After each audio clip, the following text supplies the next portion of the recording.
Taarifa ndo zikatufikia kwamba babu na mjukuu wake vyuma vimeumana, yani kama ni mwamba ambaye ana mkosi na hapendwi na mjukuu wake, unaambiwa ni kaka yetu Rajabu. Of course familia inaenda kama kawaida, na miongoni mwa watu ambao kwa sasa wanakutana na wajukuu zake basi ni Harmonize. Yani kwa sasa kukutana na Amara ambaye ni mjukuu wake, licha ya kwamba tunajua kabisa kwamba kipindi cha nyuma, yani enzi za ushenzi na ushetani wa Harmonize, alitaka pia aweze kupita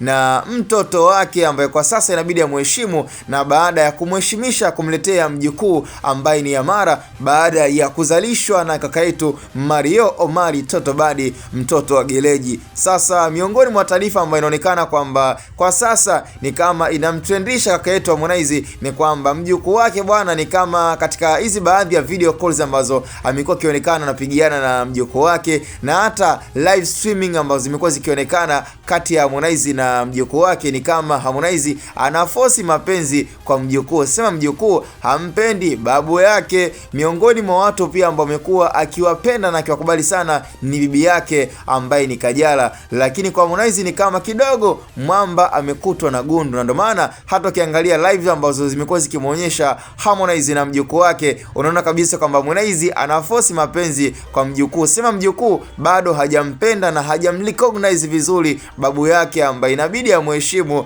na ajue kabisa kwamba huyo kwa story na taarifa za zamani alikuwa ni babu mshenzi ambaye alitaka kutembea na mama yake mzazi. Nafikiri kama Amara anakuwa alafu anakuja kukutana na story kama hiyo, anaweza akashika kichwa, yani kwa sababu mwisho wa siku anapiga hesabu kwamba mama yangu mzazi na mheshimu, kumbe alitaka kuliwa na babu yangu ambaye nimekuwa nikimheshimu. Aisee, maisha yanabadilika na mwisho wa siku pia maisha yanasonga kwa kasi sana, ila taarifa ndo hizo kwamba Harmonize bwana hapendwi na mjukuu wake.